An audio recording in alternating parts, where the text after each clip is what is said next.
Olá, começa agora mais uma transmissão ao vivo de Tutameia, sempre trazendo para você um personagem, uma figura que nos ajude a entender melhor o Brasil e o mundo em que vivemos, né? Que passam os dois, Brasil e mundo, por momentos dramáticos, intensos aí da sua história, né? Isso para nos ajudar a viver melhor, trabalhar melhor, atuar melhor nessa nossa pátria tão querida. Ela é Eleonora. Ele é o Rodolfo. E ele é o Juan Carlos Monedero, um dos fundadores do Podemos, espanhol, né? Que vai estar conosco agora nessa conversa. E a Eleonora já vai fazer a primeira pergunta. Antes, eu quero te convidar a levar mais longe essas discussões, essas reflexões, né, divulgando esse trabalho entre seus amigos, compartilhando o vídeo nas suas redes sociais, e saiba também que todo esse material vai ficar disponível no nosso canal de vídeo, no youtube.com/c/Eleonora e Rodolfo Lucena Tutameia. O Tutameia é escrito com letras maiúsculas. Todo o trabalho fica ancorado no site tutameia.jor.br. Eleonora. Juan Carlos Monedero, muito obrigada por estar aqui hoje nos nossos estúdios caseiros, aqui nessa tarde de sábado.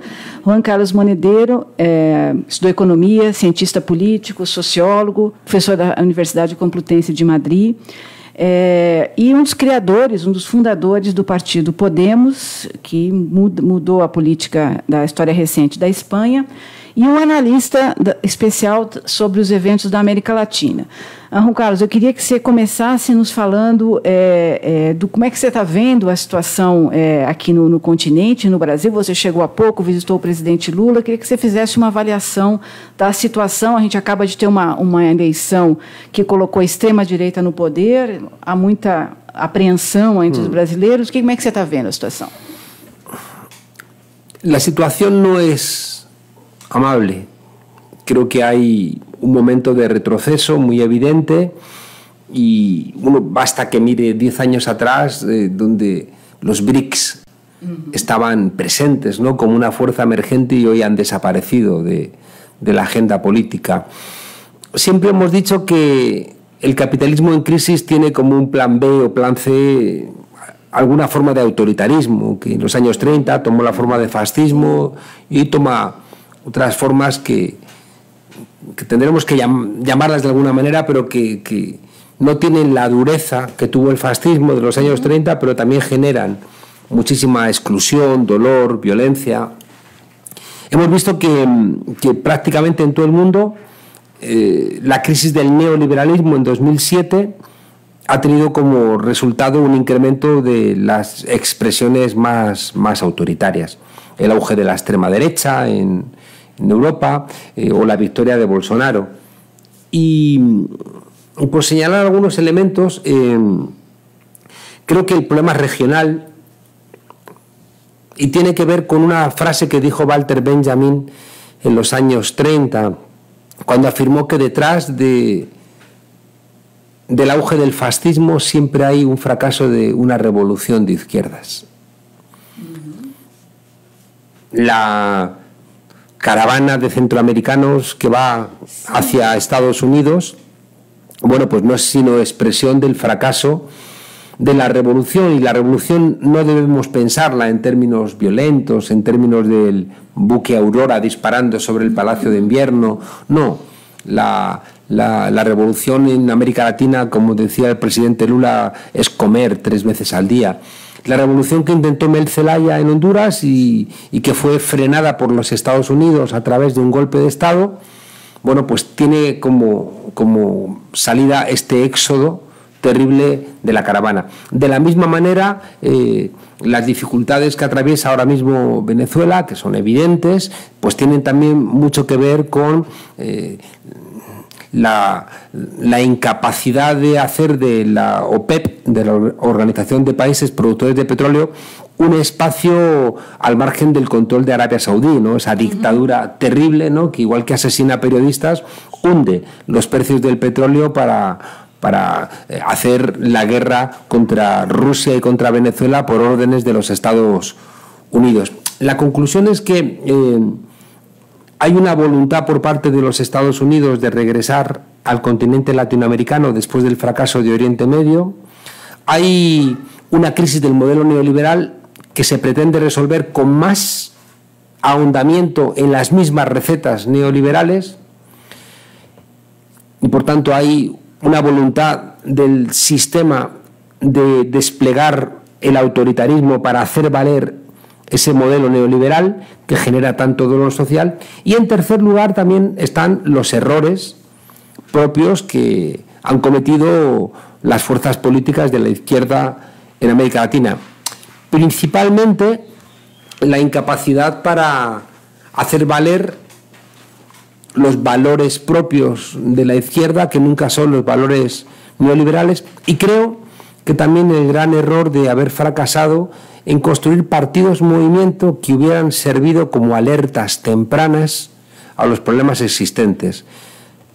Tengo una idea, no la tengo contrastada, es apenas una hipótesis, y que funciona como una sensación, y creo que si en Nicaragua la lucha de las mujeres del Frente Sandinista a favor del aborto hubiera triunfado, creo que hoy no veríamos a Nicaragua en esta deriva autoritaria en la que la vemos. Y de la misma manera, creo que si el movimiento Alianza País en Ecuador hubiera triunfado cuando una mayoría de las mujeres querían poner en marcha una ley del aborto y que fue frenada por el presidente Correa, si ese triunfo hubiera tenido lugar, estoy convencido de que el partido se hubiera reforzado y el partido hubiera impedido que Lenín Moreno traicionase a los triunfos de la revolución. La conclusión es que, como en los cuentos, igual que tienen que juntarse unos elementos para que haya un final feliz, cuando se juntan unos elementos negativos, el final es catastrófico, y es lo que tenemos: unos Estados Unidos regresando a lo que entiende que es su patio trasero, una crisis del modelo neoliberal que incrementa las salidas autoritarias, unos errores de la izquierda que no ha previsto lo que está ocurriendo, y que al final, bueno, pues nos obligan a entender que estamos en un momento complicado. Juan Carlos, você coloca como primeiro elemento nessas três razões para esse avanço da ultradireita, essas mudanças no continente, no mundo, a vontade dos Estados Unidos de retornar a liderar ou a comandar aqui o Brasil e a América Latina. Se fala muito que o pré-sal, que a descoberta do pré-sal, as riquezas brasileiras, teriam motivado o golpe que derrubou a presidente Dilma e que continua em curso. Então, gostaria de saber quais são os interesses exatos dos Estados Unidos aqui, se eles tiveram atuação nessa mudança que está ocorrendo no Brasil e se isso tem a ver com o avanço da China aqui nessa região. Nos gustaría que la intervención de China en la región fuera un vector democratizador, pero no necesariamente. Es verdad que China no es Estados Unidos, porque Estados Unidos tiene 90 bases americanas militares en suelo latinoamericano, mientras que China no tiene ninguna, ¿no? Y por tanto la comparación no vale, pero no tenemos ninguna garantía de que China vaya a colaborar democráticamente con la región, ¿no? Porque a China estava, digamos, buscando os recursos naturais da região. Claro. Quizá es una posibilidad esa búsqueda por parte de China de los recursos naturales pudiera, ¿no?, servir a lo mejor para funcionar democráticamente. ¿Por qué? Por una cosa que decía Marx, de que cuando la explotación toma la forma, la explotación económica toma la forma de intercambio mercantil, la forma que conviene a la dominación es la democracia liberal. Y por tanto, yo creo que para los negocios de China sería negativa, ¿no?, una situación sin derechos, porque genera mucha incertidumbre y genera bueno, pues presiones internacionales. Y luego no olvidemos que hay un 45% de ciudadanos y ciudadanas brasileños muy conscientes, movilizados, que han votado a favor de Haddad. Y estoy convencido de que ese 45% de voto a Haddad es un voto mucho más reflexivo, un voto más consistente, un voto más consciente que el 55% del voto a Bolsonaro, que creo que es un voto muy alimentado por las redes, por el odio, por el resentimiento, y que creo que se va a hundir en cuanto Bolsonaro demuestre que no tiene un proyecto para las mayorías de este país, ¿no? Entonces, en ese sentido, creo que debemos ser pesimistas pero esperanzados, ¿no? Porque creo que hay elementos para la transformación. Y luego me habías dicho otra pregunta antes, porque me he ido con China y ya no me acuerdo cuál era. Sí. A intervenção ou a participação dos Estados Unidos no golpe contra Dilma y los intereses no pré-sal. Es algo que me comentó el presidente Lula en la cárcel. Le vi muy lleno de fuerza, porque me dijo textualmente: Monedero, estar aquí es una mierda, porque estar en la cárcel es una mierda, pero yo sé por qué estoy aquí. Yo sé que me han encarcelado porque Brasil descubrió en 2006 petróleo y Estados Unidos necesita controlar este país. El año que se descubre petróleo en Brasil se activa la cuarta flota, me recordaba él. Y es verdad que en un momento en donde ya era prácticamente imposible frenar la victoria de López Obrador en México, pues Estados Unidos no iba a permitir la victoria de la izquierda también en Brasil, porque entonces el continente entero estaba atravesado por un eje progresista que Estados Unidos no puede soportar, aún menos en este momento de crisis, ¿no?, de su hegemonía con la emergencia de China. Creo que el presidente Lula me mostró mucha fuerza porque está leyendo historia y entonces entiende la jugada. Y eso da mucha fuerza. Cuando uno entiende las cosas, cobra mucha fuerza. Por ejemplo,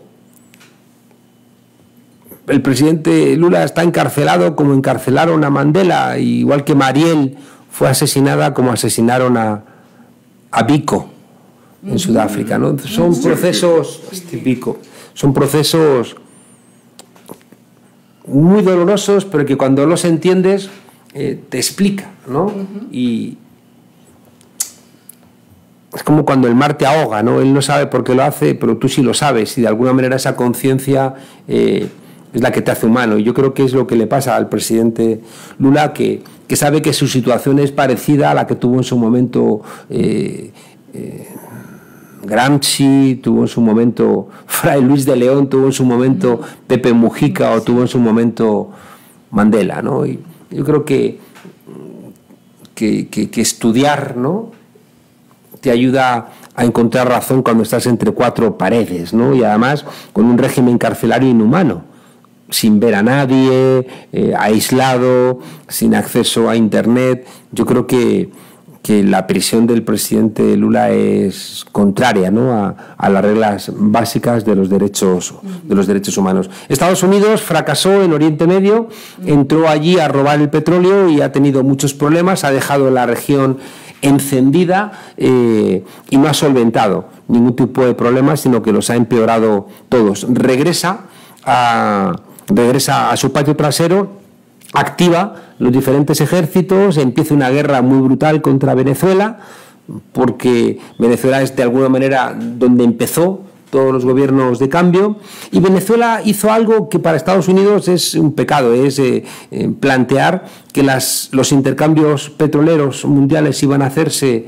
no en dólares, sino en otro tipo de moneda. Planteó una unión regional con la UNASUR, donde no estaba Estados Unidos, y empezó a plantear el presidente Chávez geopolítica alternativa, es decir, negociaciones con Rusia o con China, que de repente cuestionaban esa condición hegemónica de los Estados Unidos. Y por tanto, a los que hacen eso, Estados Unidos siempre los ha matado, ¿no?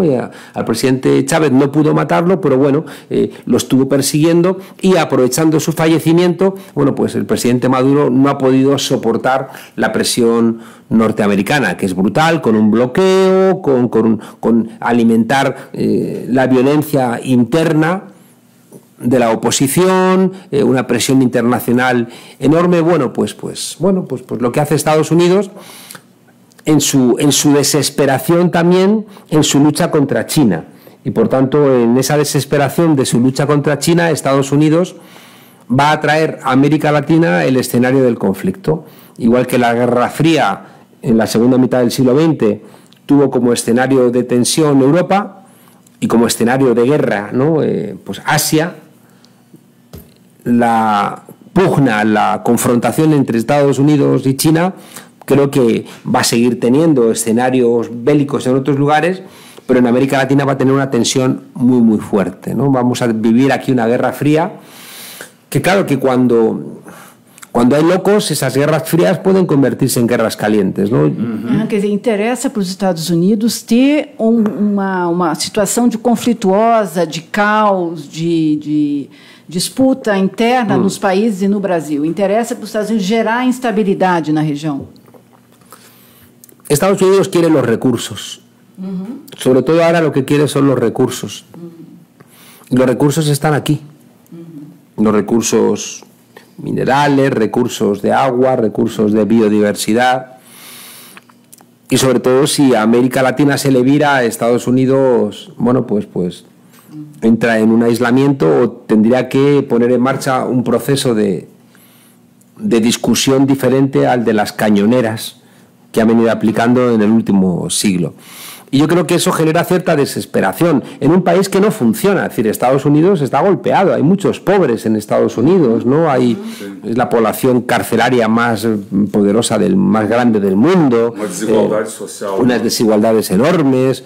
Es decir, Estados Unidos es un país que incluso hacen trampas democráticas. En Georgia no dejaron votar a varios millones de personas. Es decir, o sea, en Georgia creo que llegó a 1 millón, no recuerdo la cifra exacta, pero en el conjunto de Estados Unidos varios millones no les dejaron votar, ¿no? Y coinciden con las zonas más pobres, y por tanto la democracia en Estados Unidos no resiste, ¿no? un criterio de calidad democrática por ningún lado, ¿no? Me llama mucho la atención que la Academia Norteamericana esté dándonos lecciones de ciencia política democrática cuando ellos en casa no tienen, ¿no?, la democracia garantizada. Entonces, China se está convirtiendo en el principal socio comercial de muchos países, y va a defender su espacio. Trump es un loco, presiona, y es verdad que en Brasil hay otro loco, ¿no?, que es Bolsonaro, y pueden tomar decisiones que vamos a ver qué ocurre, ¿no? Porque Brasil no puede cortar las relaciones económicas con China solamente para agradecerle a Estados Unidos todo lo que ha hecho para ganar al PT, porque no hay que olvidar, y me insistía mucho el presidente Lula en ello, que Bolsonaro es una ficha estadounidense, igual que el juez Moro es una ficha, es una pieza, ¿no?, de la lógica norteamericana. Os Estados Unidos estão por trás da eleição de Bolsonaro. Sin duda, sin duda. Eso no lo duda nadie, ¿no? Igual que el juez Moro ha sido formado en los Estados Unidos, y igual que el nombramiento del juez Moro como ministro de Justicia y Interior es una exigencia norteamericana, más que una voluntad de Bolsonaro, que tampoco manda mucho, ¿no? Bolsonaro es un personaje grotesco, patético. ¿Quién manda? Bueno, pues mandan los capitales que hay detrás, obviamente. Esto es como cuando en el año 33, después de sucesivos fracasos a la hora de nombrar un canciller, Hindenburg nombra a Hitler, ¿no? Cuando en las elecciones del 33 la izquierda tenía 14 millones de votos y la derecha 11 millones y medio. Es mentira que Hitler ganara las elecciones, sino que en aquel momento el artículo 48 de la República de Weimar permitía al presidente de la República nombrar al canciller al margen del Parlamento como un estado de excepción. Lo que ocurre es que los conspiradores, un señor general que se llamaba Schleicher, que era el contacto con los grandes capitales, es el que reúne, ¿no?, a los Thyssen, a los Krupp, a IG Farben, a Telefunken, a los grandes empresarios alemanes, se reúnen con Hitler y le dan su apoyo. Y al día siguiente o 2 días después es cuando Hindenburg nombra canciller a Hitler. Entonces son personajes grotescos que tienen sentido solamente en la medida en que tienen detrás grandes capitales. Pues igual que le ocurre a Bolsonaro.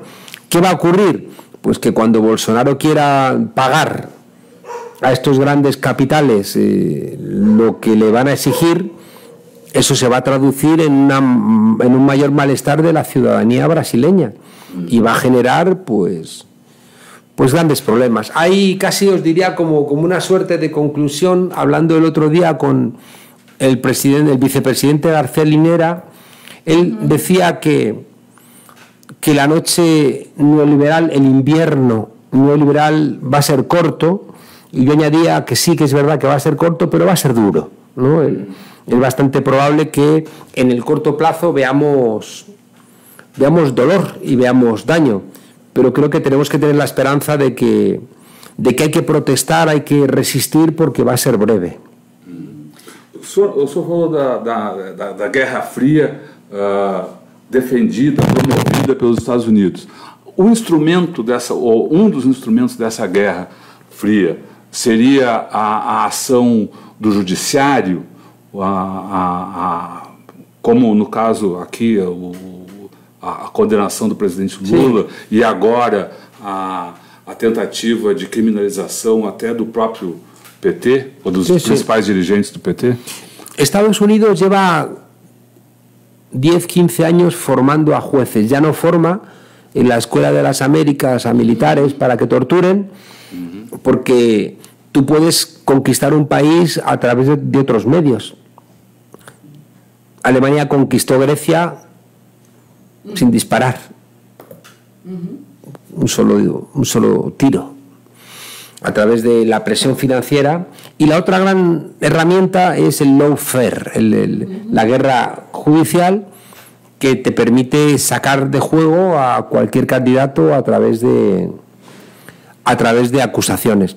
Es una cosa que ya se intentó, si recordamos, con López Obrador, con lo que se llamó el desafuero, ¿no? Donde quisieron condenarle porque habían construido un hospital y el hospital no tenía salida y habían expropiado una carretera para que el hospital tuviera salida, porque si no el hospital no servía para nada. Y entonces intentaron encarcelarle por aquella decisión, ¿no? Aquello no funcionó, pero ya marcaba la línea, ¿no? Igual que lo han hecho con Gustavo Petro, ¿no? Intentaron sacarlo de juego, lo han hecho en España, lo hicieron con Dilma Rousseff, y me contaba el presidente Lula que él vio con absoluta claridad que cuando dieron el golpe de Estado contra Dilma Rousseff, a él no le iban a dejar presentarse a las elecciones, porque forma parte de una voluntad golpista.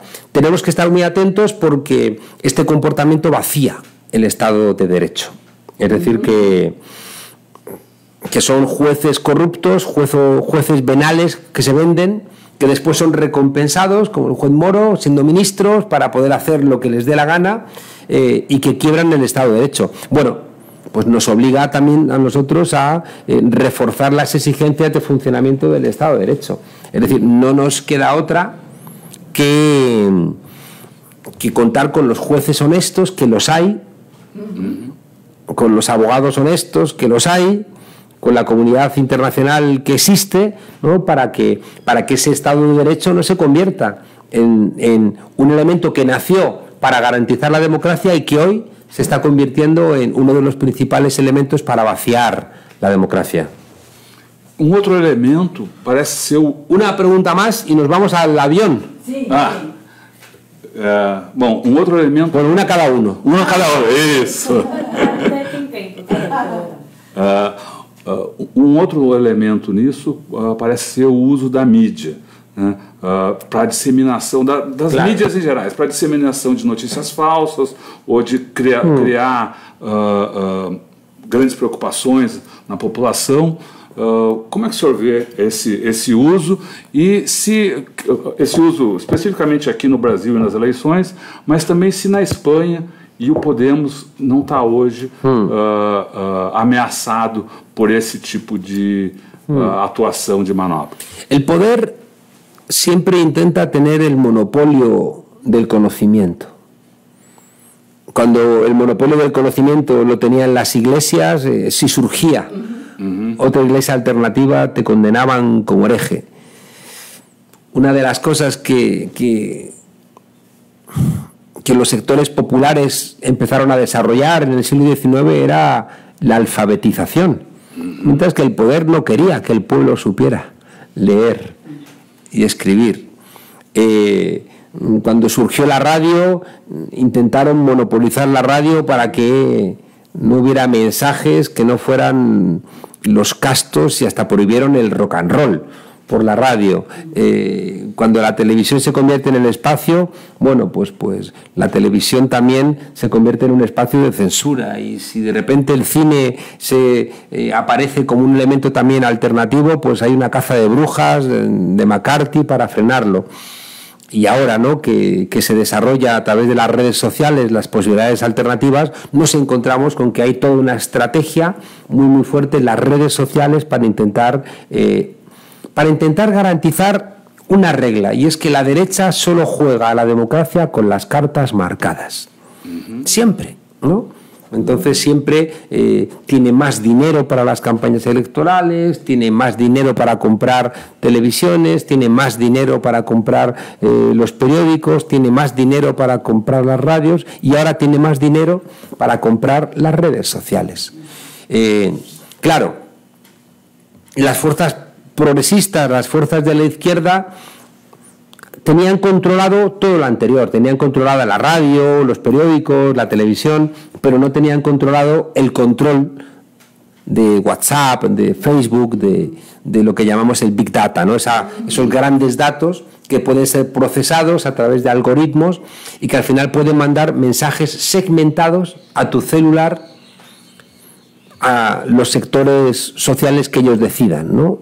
A gente con gafas que ha buscado en internet precio para cambiar de gafas. Bueno, pues le mandas un mensaje diciendo que vas a hacer una política para que la gente pueda cambiar las gafas gratis, ¿no? Y la gente dice, pues voy a votar porque están haciendo políticas para mí, ¿no? Claro, los tribunales electorales han controlado los tiempos en las radios, los tiempos en las televisiones, pero no han controlado los tiempos en las redes sociales. Y ahí la victoria de Macri, la victoria de Bolsonaro, la victoria de Trump se han hecho gastando millones y millones en... Promete a propia democracia. Claro, totalmente, porque se rompe el principio democrático de igualdad de competición. Es decir, es como en unas Olimpiadas. Si hay un corredor que está dopado, ese corredor no se le puede reconocer su éxito y habría que quitarle la medalla porque ha corrido con efectos de drogas, ¿no? Bueno, pues Bolsonaro ha ganado con doping, ¿no? Económico. Y claro, hay un vaciamiento, hay un vacío legal, no está regulado, y luego hay que entender que por lo general la derecha va un paso por delante de la izquierda, y eso es culpa nuestra. Es decir, que ellos siempre se adelantan y lo supieron ver. La izquierda a menudo está discutiendo sobre Rosa Luxemburgo y está discutiendo si dijo Marx esto o dijo aquello, mientras que la derecha está profundizando en el Big Data.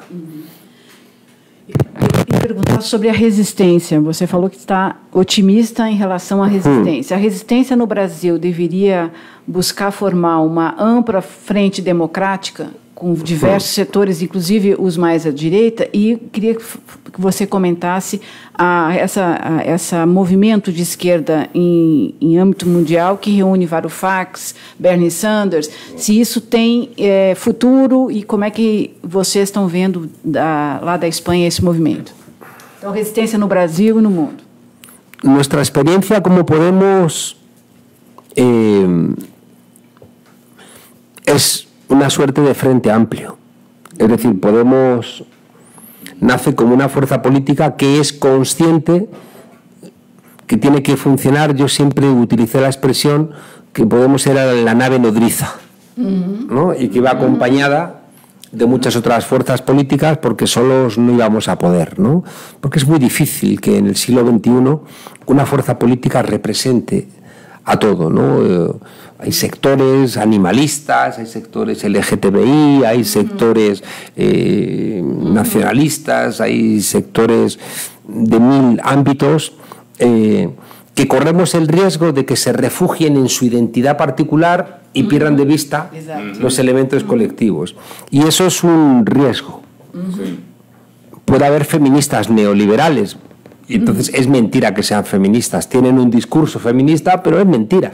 Porque si tú no eres anticapitalista, es mentira que seas feminista, porque el capitalismo es quien condena a las mujeres a una situación subalterna en la reproducción, en los cuidados y en el trabajo, ¿no? Y por tanto son elementos absolutamente evidentes. En cambio, vamos a encontrarnos con que hay una alimentación por parte de la derecha de ese feminismo neoliberal para fragmentar no solamente al feminismo, sino para fragmentar la colaboración de las mujeres conscientes, ¿no? de sus reivindicaciones como mujeres, y que no vayan acompañando otras luchas que son luchas de clase, luchas de raza, luchas de nación, luchas generacionales o del tipo que sean. Así que tenemos que ser conscientes que por parte de la derecha hay un intento de exacerbar, de multiplicar las identidades para que nos refugiemos en nuestro pequeño mundito, para que seamos cabeza de ratón y no queramos ser nunca parte de la cola de un león, ¿no?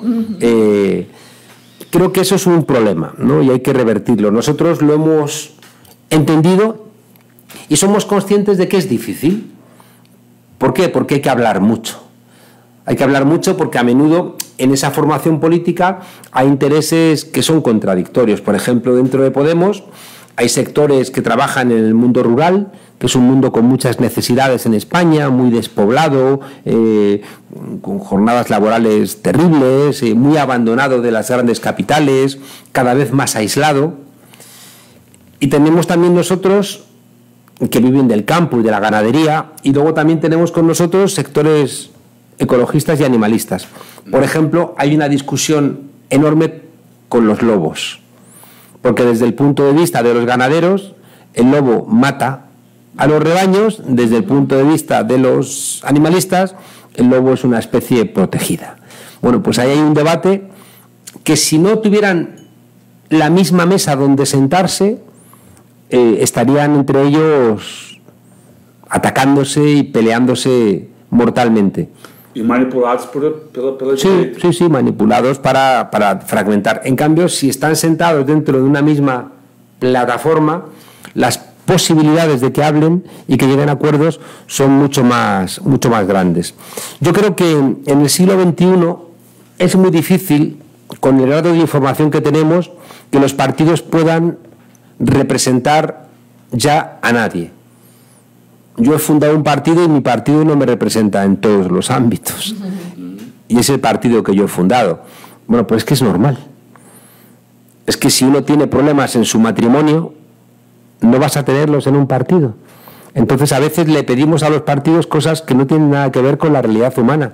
En los partidos hay familias, igual que dentro de las familias hay grupos con los hijos y por tanto a veces le pretendemos una pureza inhumana a los partidos políticos que hace que nos alejemos de ellos, porque les presuponemos la más absoluta bondad, y cuando nos damos cuenta de que no son la más absoluta bondad, nos vamos decepcionados y lo dejamos en manos de los burócratas.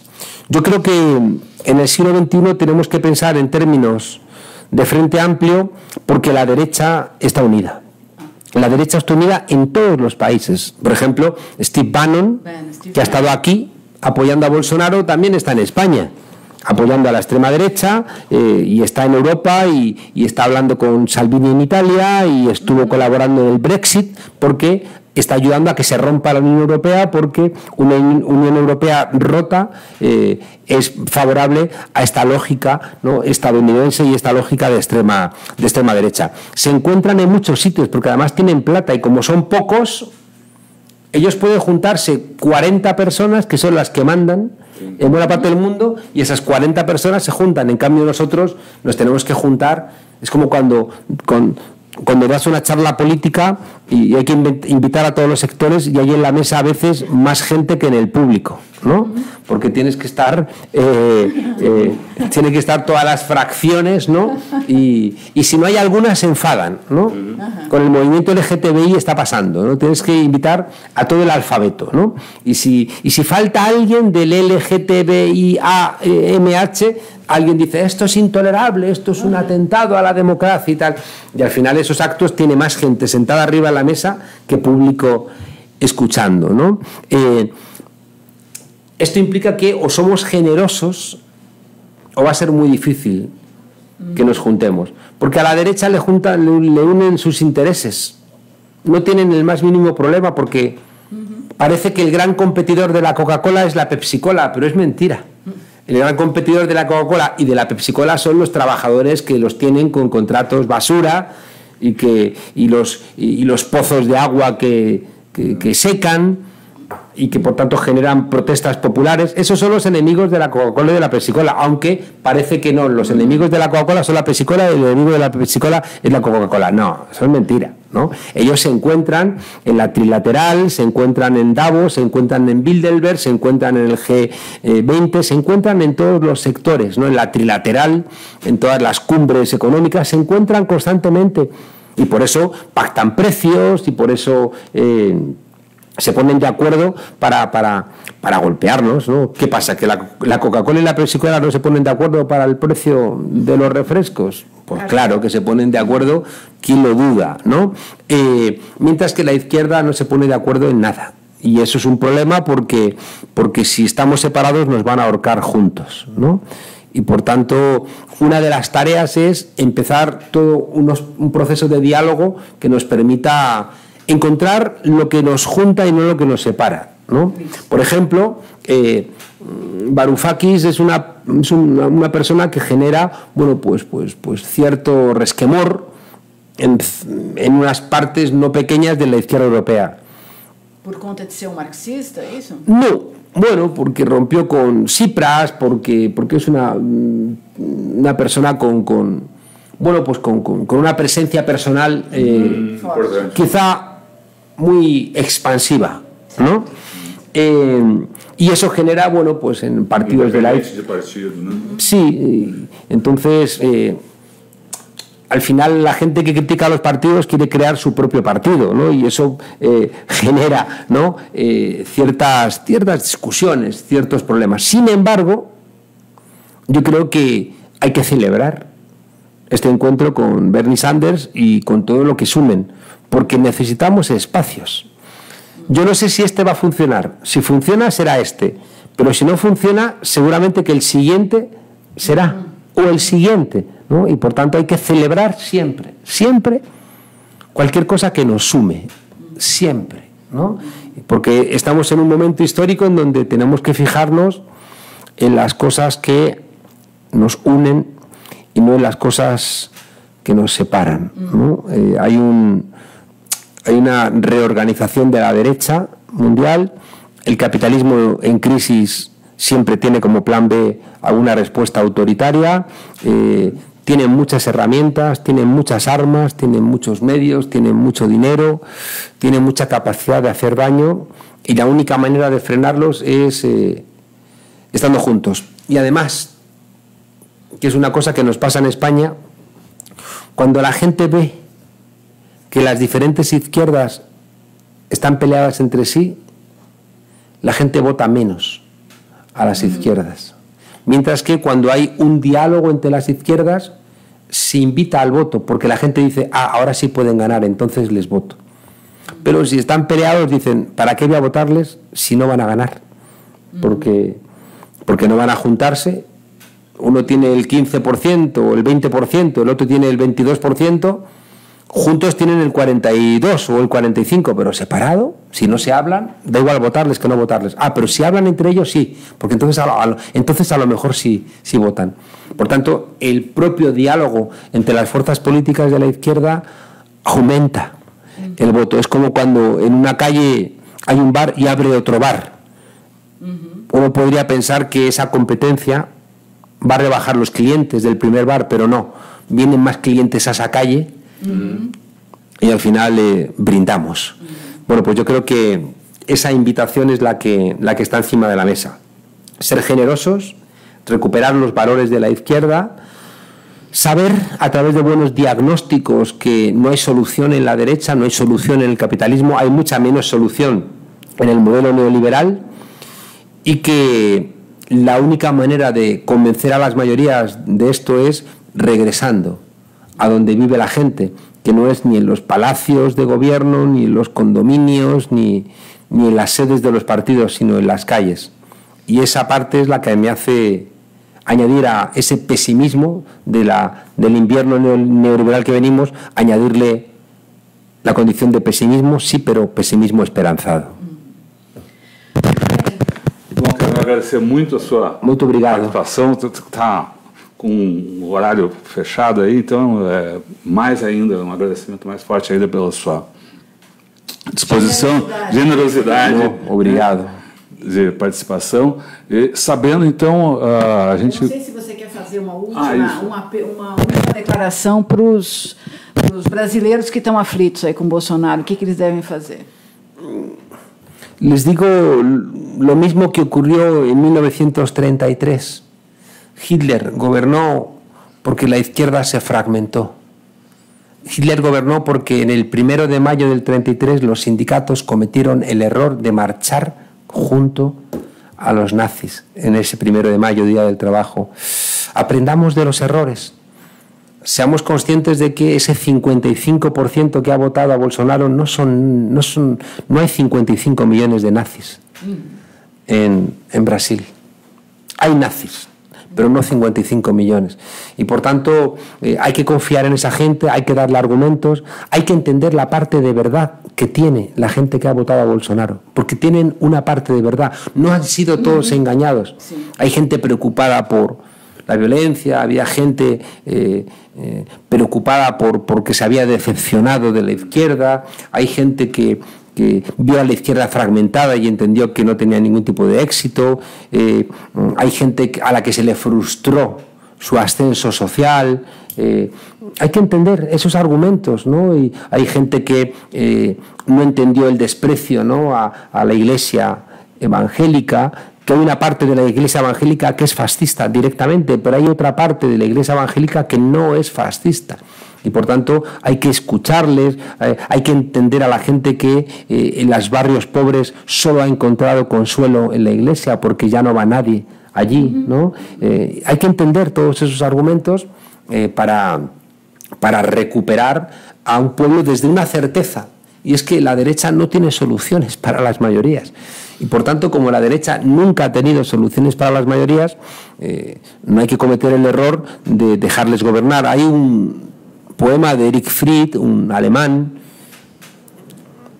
que escribía que había conocido la experiencia nazi, y el poema decía algo así como: y regresaron los 5.000 soldados derrotados, y cuando el general pidió cuentas, el sargento, llorando, no sabía qué responder, y el general les dijo: pero ¿cómo os han derrotado?